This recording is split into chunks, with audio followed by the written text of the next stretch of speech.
Oke, assalamualaikum warahmatullahi wabarakatuh.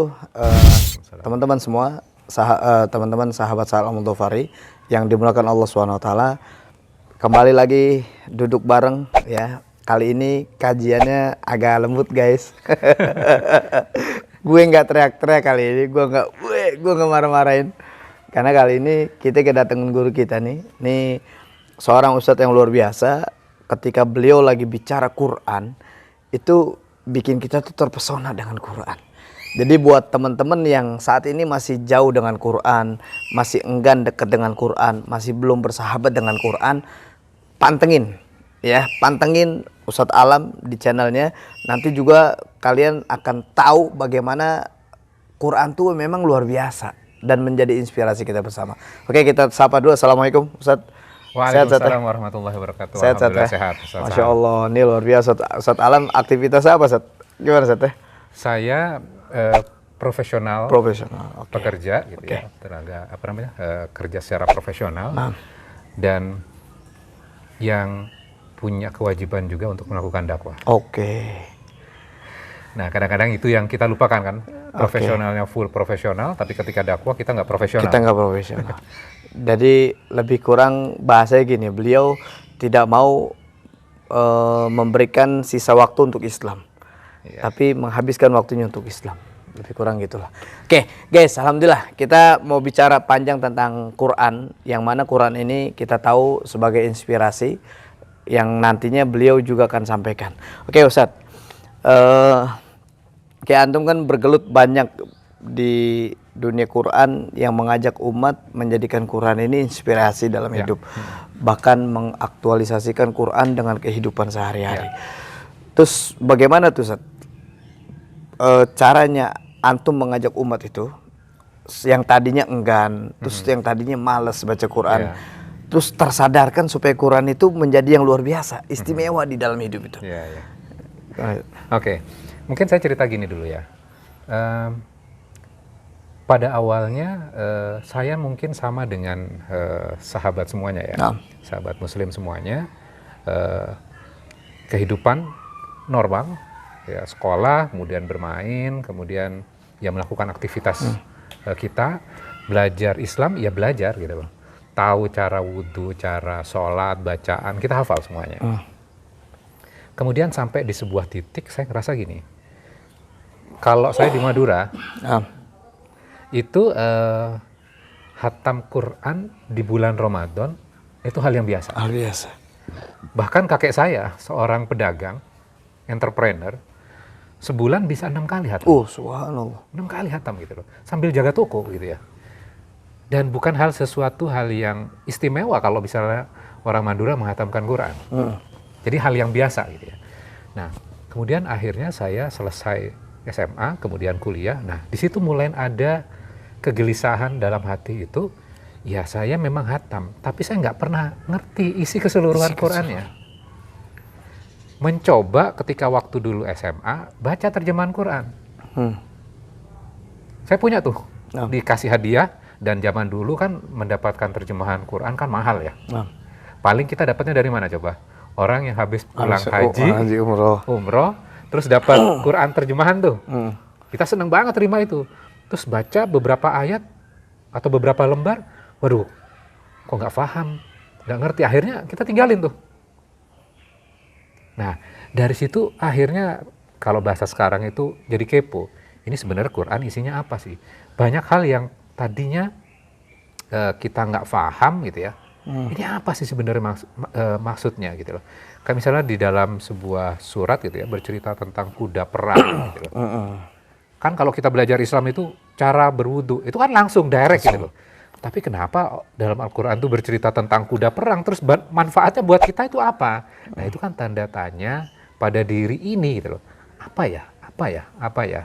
Nah, dari situ akhirnya yang paling gampang sebenarnya, ya Allah, saya pengen belajar Islam, saya pengen belajar Quran, dan oleh Allah diberikan kesempatan Ustaz, pergi haji, terus ya tinggal doa saja kan, ya Allah pengen belajar Islam ya Allah, dan pengen belajarnya di luar, pengen supaya dapat perspektif yang lebih luas untuk bisa memahami Qur'annya. Dan alhamdulillah Allah kabulkan tuh. Nah dari situ mulai belajar hampir setiap hari mendalami isi kandungan Al-Quran, mulai dari mungkin bahasa sederhananya itu grammarnya Al-Quran. Kalau bahasa itunya kan nahwunya. Kemudian sorfnya. Nah dari situ baru ke tafsir, kemudian dari tafsir ini kira-kira aplikasinya apa. Nah seperti itu sih prosesnya. Jadi ini juga supaya teman-teman semuanya yang waduh saya nggak punya basic pesantren, saya nggak punya basic Islam yang kuat, nggak usah takut, mulain saja, insya Allah Allah akan berikan jalannya. Jadi memang karena ini ya, karena ada ketertarikan ketika baca Quran kok begini aja. Ya, betul. Nggak ada tindak lanjut lebih dalam, terus habis baca ngapain? Ya. Mungkin itu awal mula antum menjadikan Quran, mempelajari lebih dalam, sampai akhirnya Quran ini menjadi inspirasi dalam hidup kita. Ya, betul. Oke, tapi aneh menarik gini, Sat. Ketika antum mendengar bicara Quran, baca Quran melalui nahwu sorofnya. Kan antum juga saat ini lagi kembangkan itu kepada umat, mengajarkan umat bagaimana cara Quran, terus membaca Quran, tata caranya melalui dari ilmu nahwu dan sorofnya. Seperti itu kan? Oke, bagaimana Sat? Yang antum sudah ajarkan kepada umat, caranya seperti apa, contohnya? Nah, enaknya saya di dunia dua dunia. Satu dunia profesional kantoran, di satu sisi lagi adalah mempelajari Islam. Nah, yang menarik adalah di dunia profesional itu orang bekerja nggak punya banyak waktu. Tapi pengen belajar. Ya. Nah, itu kan sesuatu hal yang kita harus tangkap dulu. Punya waktu sedikit, tapi pengen belajar. Girohnya beda tuh, Sat. Ya. Girohnya beda biasanya. Nah, terus habis itu energinya udah luar biasa, dikasih materi nih. Tapi materinya itu materi yang cukup kompleks dan butuh waktu lama. Nah, orang-orang ini cenderung nggak sabaran. Akhirnya apa? Sudah hijrah nih. Dikasih materi, sudah baru 4 kali pertemuan, udah nyerah nih dengan nahwu sorof. Udah saya nggak lanjut gitu. Nah, berarti kan kita harus berpikir nih, apakah memang sulit atau metodenya? Nah, kalau metodenya, berarti kan itu yang kita harus rubah. Nggak bisa kan gini, kalau saya punya anak di pesantren, belajar nahwu, saya kirim ke pesantren. Sebelumnya saya sempat ajarin dia juga. Udah saya pilihkan pesantren yang ada nahwunya. Terus pulang, saya tanya, Kak gimana belajar nahwunya? Susah ya? Rumit katanya. Susah katanya. Enakan yang ayah ajarin itu katanya. Yang cuma tabel aja, habis itu baru dikembangin dari situ ya katanya. Nah artinya apa? Berarti kita harus memikirkan metodologinya supaya orang merasa gampang, kemudian habis itu ketagihan. Adiktif ya. Sama kalau misalnya gini, kadang-kadang kan sesuatu hal yang menarik dalam promotion itu belajar bahasa Inggris just 5 minutes. Orang kan tertarik kok cuma 5 menit doang nih gitu loh. Nggak harus spend waktu 2 jam untuk belajar bahasa Inggris gitu. Biasanya kalau belajar bahasa Inggris kan duduk manis 2 jam gitu ya. Tapi orang kan belum tentu semua punya waktu luang. Kan? Itu kan yang kita harus tangkap. Sehingga memang akhirnya kita coba meramu kembali pelajaran yang kompleks itu menjadi sesuatu hal yang sederhana. Nah, misalnya dengan waktu yang singkat gitu. Waktu yang singkat. Misalnya gini, contohnya saya ambil contoh misalnya kita buka Quran ya misalnya. Boleh, Zat. Di surat 94 di dalam Al-Quran ya. Saya baca ayatnya dia. A'udzubillahi minasyaitonirrajim. Bismillahirrahmanirrahim. Inna ma'al usri yusra. Sesungguhnya beserta kesulitan ada kemudahan. Bahkan ada beberapa terjemahan sesungguhnya sesudah kesulitan ada kemudahan. Itu terjemahan yang biasanya kita dapatkan. Kemudian baru penafsiran kan. Nah, sekarang bagaimana kita belajar nahwu kemudian langsung diterapkan? Kadang-kadang belajar nahwu teorinya hampir 2 tahun, tapi aplikasinya yang kadang belum. Belum. Padahal sekarang kan orang pengennya shortcut kan. Betul. Nah, sederhananya gini, kalau kita belajar nahwu atau susunan kalimat, ya susunan kalimat, subjek, kata kerja, objek, orang sudah paham di situ. Subjek itu macam-macam nantinya. Nah, salah satunya adalah bentuk kata inna ini. Enggak, taukid. Ya, inna ini kan kalau kita sebutnya dalam nahwu itu harf nasab. Kata itu akan diikuti dengan kata yang fathah atau fathaten. Nah, Ya kan? Sederhananya kan gitu tuh. Kemudian kita lihat di alam ayat ini. Inna ma'al usri yusron. yusran. Mana yang fathaten atau fathah? Yusron ternyata.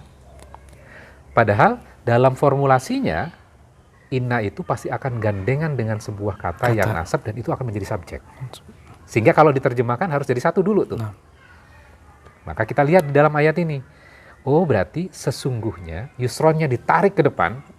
Sesungguhnya kemudahan ma'a bersama kesulitan. Kesulitan. Itu udah beda tuh cara melihatnya. Saya ulangi lagi tuh. Sesungguhnya kemudahan bersama kesulitan. Bedakan dengan terjemahan sesungguhnya sesudah kesulitan ada kemudahan. Itu kan biasa gitu Biasa. ya. Ya pasti ada habis kesulitan ada kemudahan. Tapi ayat ini menekankan sesungguhnya kemudahan itu bersama kesulitan. Berarti satu paket tuh. Iya. Jadi ketika kita melihat dalam kehidupan kita gitu, ini sulit, waduh susah nih gitu. Duh, itu Allah pengen mendatangkan kemudahan tuh kepada kamu tuh sebenarnya. Kan satu paket tuh, bersama. Ma'a itu bersama, bukan ba'da gitu ya. Kalau ba'da kan setelahnya. Betul. Ini jadi satu paket. Jadi kemudahan itu bersama kesulitan. Jadi mindset kita itu akan berubah ketika baca ayat ini dengan terjemahan nahwu tadi gitu ya. Dengan yang simple tadi, oh iya ya ternyata kemudahan itu bersama kesulitan. Jadi ketika ada kesulitan, kita mindsetnya akan berubah. Allah akan mendatangkan kemudahan apa nih setelah ini. Nah seperti itu yang kira-kira yang kita develop supaya orang mudah untuk relate, oh ternyata ini ya dalam kehidupan kita. Gitu kira-kira Ustaz. Luar biasa, Masya Allah. Jadi kalau kita kaji lebih dalam tentang bagaimana Quran, kemudian kita fahami ilmunya nahwu dan sorof yang saya juga dulu pernah belajar, ada kalamun lafzun mufidu kastaqim ismun wa fi'lun summa harfunil kalim. Ini kan ilmu-ilmu yang memang bisa kita kaji lebih dalam. Dan inna ma'al usri yusra, inna ma'al usri yusra. Jadi kalimat ini ada penekanan dari Allah, ma'a bersama. Anda ingat dulu film Kabayan kan gitu, pas lagi naik gunung, dia naik nih naik. Terus dilihatnya senyum, ditanya kenapa Mang kok senyum? Ya kan karena setelah tanjakan, abis tanjakan ini pasti ada turunan. Nah, gampangnya itu gitulah. Ya, Masya Allah. Ini luar biasa guys. Ini baru begini aja udah dahsyat nih, ya. Masih ragu nggak baca Quran? Masih ragu nggak bersahabat dengan Quran? Masih ragu menjadikan Quran inspirasi? Ane minta tambahan lagi sama Ustaz Alam deh. Satu lagi deh, Ustaz. Apa yang ayat apa atau di Quran apa yang antum sampai membekas, kayaknya harus ajarkan ke umat deh. Quran ini sebagai inspirasi kita bersama. Kan biasanya kan kita begitu, kayak misalkan aneh ngobrol bareng sama antum, kemudian antum jelasin Ar-Rahman, Allah ini maha pengasih. Ternyata di surah Ar-Rahman kan bab tentang bagaimana kita diajak untuk bersyukur. Kan akhirnya membekas tuh, oh ini kayak gitu. Gimana? Nah itu hal yang sulit untuk dijawab tuh sebenarnya. Oh gitu. Hal sulit yang dijawab adalah mana yang paling membekas. Soalnya banyak. Bekasnya tuh banyak. Nah mungkin boleh beberapa ya sekalian.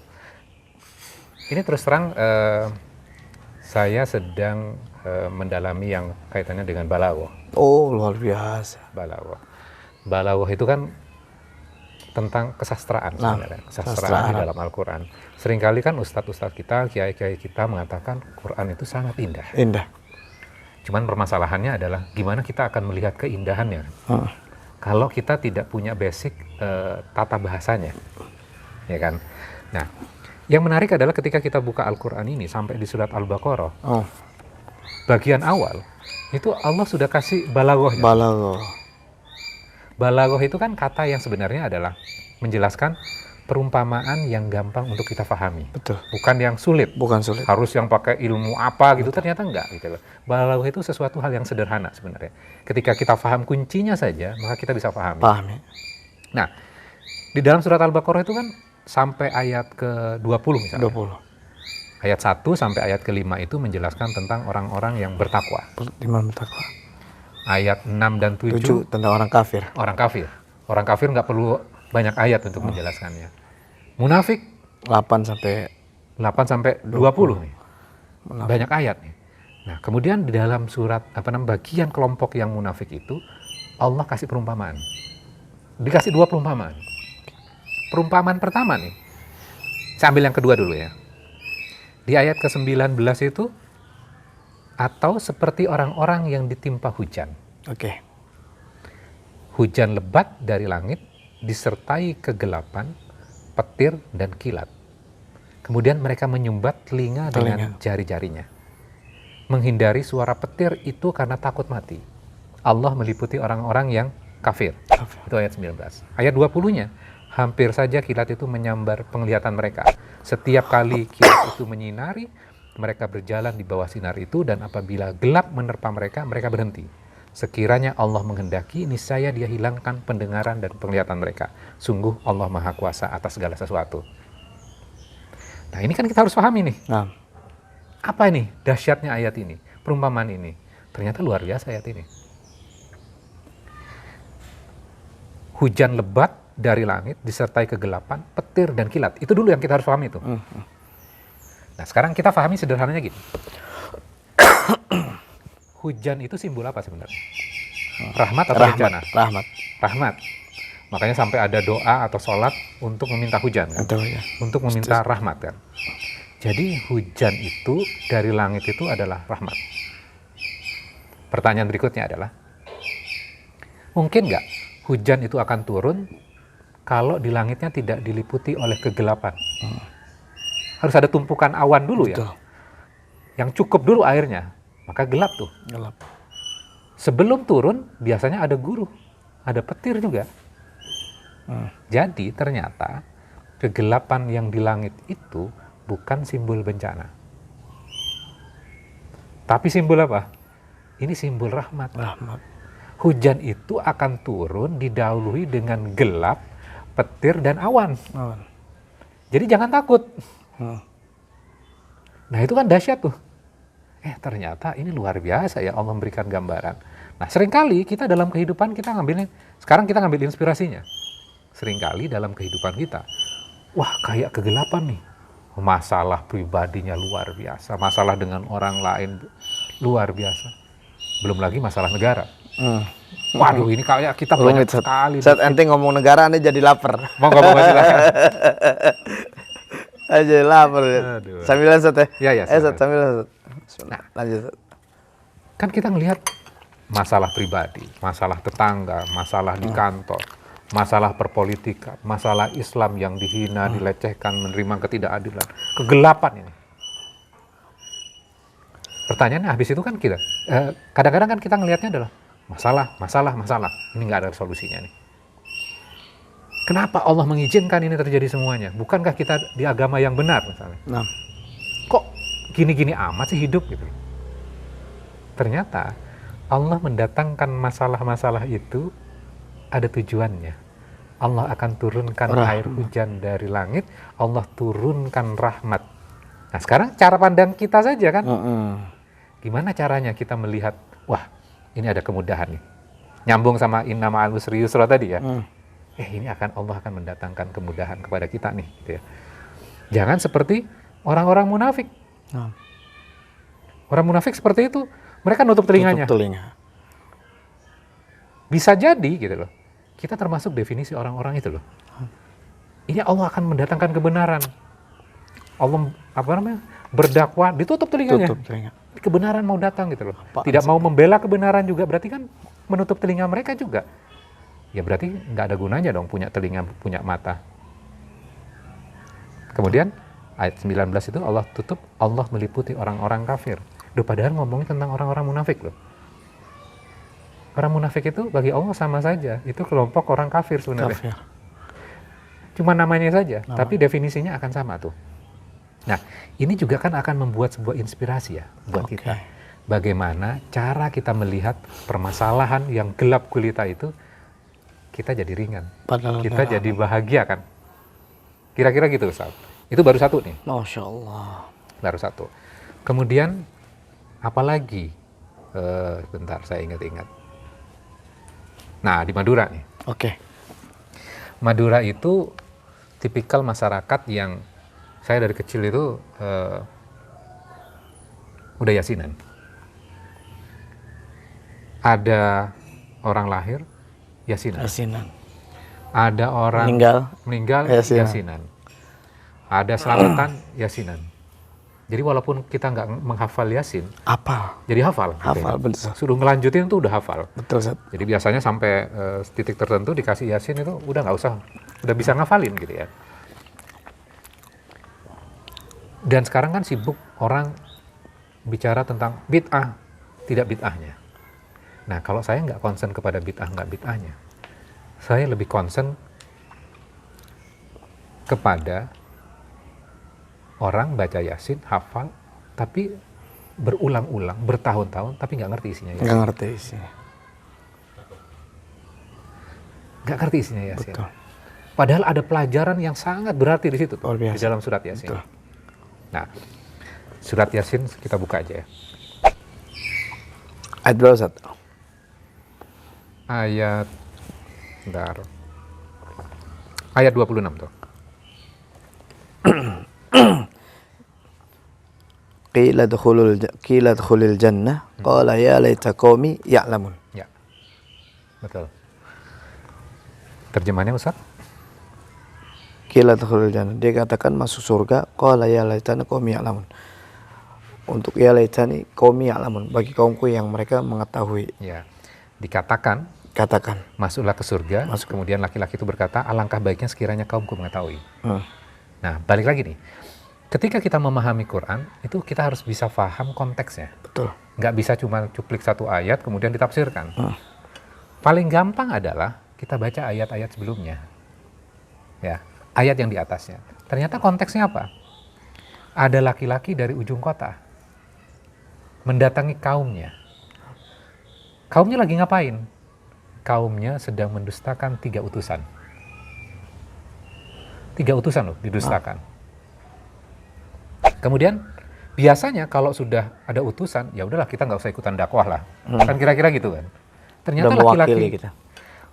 Ternyata laki-laki dari penghujung kota ini melakukan dakwah juga. Itu kan luar biasa pelajarannya buat kita.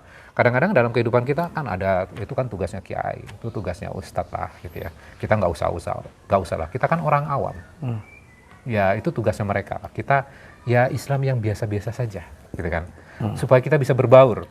Enggak, ternyata kita punya kewajiban. Melakukan apa? Dakwah juga. Dakwah. Oke.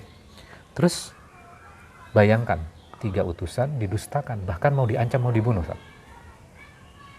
Ngedon nggak tuh? Jiper nggak tuh yang mau ikutan? Iya. Pasti orang yang mau ikutan iya, ini kan, pasti jiper itu. Jiper, benar. Udah takut kan? Terus laki-laki ini nggak ada takutnya. Dari ujung kota, berarti kan dari kampung. 3 utusan berdakwah di kota. Terus habis itu dia berdakwah. Kemudian dia mengatakan, ikutilah orang-orang yang tidak meminta imbalan kepadamu. Ayo ikut dah, ini benar kok. Kemudian dia mengatakan ini nih. Mengapa aku akan menyembah Tuhan-Tuhan selainnya jika Allah Maha Pengasih menghendaki bencana terhadapku, pasti mereka tidak dapat berguna sama sekali untuk diriku. Sesungguhnya jika aku berbuat begitu, pasti aku berada dalam kesesatan yang nyata. Sesungguhnya aku telah beriman dengan Tuhanmu. Nah, ini menarik nih. Ini amantu bi rabbikum fasma'un. Saya ambil sebuah tafsir yang sederhana ya. Beberapa pendapat terhadap ayat ini memang ada. Kita ambil satu aja. Dia mengatakan ini. Inni amantu bi rabbikum fasma'un. Sesungguhnya aku beriman terhadap Tuhanmu. Nah, ini sedang berdialog dengan orang-orang yang tidak beriman ini. Loh, kok dia beriman kepada Tuhan mereka? Itu kan jadi pertanyaan tuh. Ternyata jawabannya sederhana. Sesungguhnya ini bukan masalah Tuhanku dan Tuhanmu. Ini bukan masalah agamamu dan agamaku. Kita itu sama-sama berasal dari Tuhan yang sama kok. Kita manusia ini apapun variasinya gitu loh, agamanya apapun, Sama. pasti berasal dari Tuhan yang sama. Nggak mungkin berasal dari Tuhan yang sama kan? Tuhan yang berbeda kan? Beda. Pasti berasal dari Tuhan yang sama. Itu dulu logikanya yang dikuatkan. Nah, kadang-kadang kan gini, kita sudah baca Yasinnya gitu loh. Wah, itu agama itu segala macam. Ya kan? Kita melihatnya dengan dimensi yang berbeda tuh. Padahal kita harusnya, itu adalah saudara-saudara kita. Mereka itu bukan musuh loh. Kita harus benar-benar mencari Tuhan yang benar. Yang benar-benar Tuhan, bukan yang seakan-akan Tuhan kan. Tuhan. Maka dia mengatakan, inni amantu birabbikum fasma'un. Kita itu berasal dari Tuhan yang sama. Tuhanmu, Tuhanku, ya Tuhan kami, kita loh, Tuhan kita gitu loh. Nah itu yang harus ditekankan. Kemudian ayat 26 itu, Qila dakhulil jannah, qala ya laita qaumi ya'lamun. Dikatakan kepadanya, ayo masuk ke surga. Loh kok ayat ini tiba-tiba kayak putus ya? Sedang dakwah kemudian masuk ke surga. Masuk surga berarti kan orang udah mati. Kan gitu tuh. Orang sudah mati. Ya, memang laki-laki ini udah mati. Kenapa? Ternyata dia dibunuh. Dibunuhnya taunya di mana? Di tafsir. Kita taunya dalam kitab tafsir. Ternyata laki-laki ini sudah berdakwah dibunuh, Ustaz. Padahal ngomongnya baik-baik loh. Ya qaumi, wahai kaumku tersayang. Kan itu kan panggilan kan. Ternyata laki-laki ini dibunuh loh. Udah berdakwah dengan lembut, dihabisin. Sebelumnya ternyata disiksa dulu. Jadi bukan langsung dibunuh, dibacok, kemudian meninggal. Ternyata disiksa dulu, perlahan-lahan. Baru ucapkan itu. Meninggal, habis itu dikatakan, qila dakhulil jannah, masuklah ke surga. Dan yang menarik lagi, kata-kata dari laki-laki dari penghujung kota ini diabadikan oleh Allah dalam Al-Quran. Apa kata-katanya? Qala ya laita qaumi ya'lamun. Alangkah baiknya sekiranya kaumku mengetahui. Aku diminta untuk masuk ke surga. Nikmatnya luar biasa, indahnya luar biasa. Alangkah baiknya sekiranya mereka itu tahu. Nah, bayangkan kalau diri kita, Ustadz, udah dakwah baik-baik, ngomong baik-baik, disambit sampai meninggal dunia. Ya kita senang masuk surga. Ya Allah, itu kaum yang itu ya Allah. Asal ente tahu kalau surga itu enak, ente nggak bakal begini deh. Ya. Kalau diri kita kan pasti hajar ya Allah itu. Kaum itu kaum laknat. Ternyata laki-laki dari penghujung kota ini mengajarkan apa? Menyebarkan kebenaran itu, mencari Tuhan yang benar itu dengan rasa cinta. Dan tidak ada rasa dendam. Bahkan nyawa hilang, tidak ada rasa dendam. Ini luar biasanya laki-laki dari penghujung kota ini. Nah, balik lagi. Yasinan sudah hal yang biasa. Tapi belum tentu kita memahami itu. Value yang Allah berikan di dalam surat Yasin ini. Mungkin guru-guru kita, ustadz-ustadz kita dulu menyarankan baca Yasin ini karena kandungan yang luar biasa ini. Kita sampai cuman ampasnya. Ampasnya itu dalam artian cuman habitnya saja baca Yasin tapi nggak ngerti-ngerti gitu loh. Nah ini yang memang harus kita fahamkan bersama, nggak berhenti sampai dibaca Arabnya, ternyata kandungannya kita harus dalami. Jadi kalau dari diri kita, kemudian kita sudah hijrah, kemudian sedang berjuang fisabilillah, kemudian wah itu musuh, segala macam gitu ya. Nah kita juga harus belajar dari ayat ini gitu ya, surat ini. Bagaimana di dalam surat Yasin ini menawarkan sebuah kelembutan pada diri kita untuk mengajak kepada Allah dengan rasa cinta gitu. Masya Allah. Anda ingat bagaimana ketika Rasulullah SAW datang ke kota Taif, bertemu dengan suku Sakif, kan semua suku Sakif yang ada di kota Taif kan merajam Rasulullah, melempar batu di kakinya. Keluar, kan ditawarkan, ya Rasulullah ini antara Makkah sampai Taif bukit bebatuan, bisa aja ditutup. Dihajar. Tapi Rasulullah lebih memilih, jika cara ini adalah cara agar tidak jauh denganmu, maka aku akan bersabar. Jadi memang luar biasa, Rasul juga contohkan ini. Luar biasa guys, ini inspirasi banget buat kita yang tadinya baca Yasin cuman sekedar baca di malam Jumat, tapi ketika dapat pelajaran ini akhirnya jadi menjiwai saja. Bismillah. Yasin wal Qur'anil Hakim. Qur'anil Hakim yang maha bijaksana. Jadi memang harus mempelajari Quran lebih dalam, mengaji, bukan hanya mengaji tapi mengkaji, betul. sehingga ketika sudah mengkaji Quran, nanti kita akan menjadikan Quran ini sebagai inspirasi kita dan melekat dalam kehidupan kita, dan kita bisa mengimplikasikan dalam bermasyarakat. Makanya siapapun kita, ketika kita berbuat baik pasti banyak temannya. Tapi kalau sudah mengajak kepada kebaikan pasti dimusuhi. Maka teruslah berbuat baik sampai keburukan itu lelah mengikutimu. Oke, alhamdulillah, jazakallah khairan ala hudurik Ustadz Alam atas kehadirannya, atas waktunya. Ini luar biasa. Semoga kita semakin cinta kepada Quran, kita semakin bersahabat dengan Quran, dan kita semakin dekat dengan berinteraksi melalui Al-Quranul Karim. Taib, jazakumullah khairan ahsanul jaza. Barakallahu fikum buat semua sahabat. Wafaqakumullah. Wassalamualaikum warahmatullahi wabarakatuh. Waalaikumsalam warahmatullahi wabarakatuh.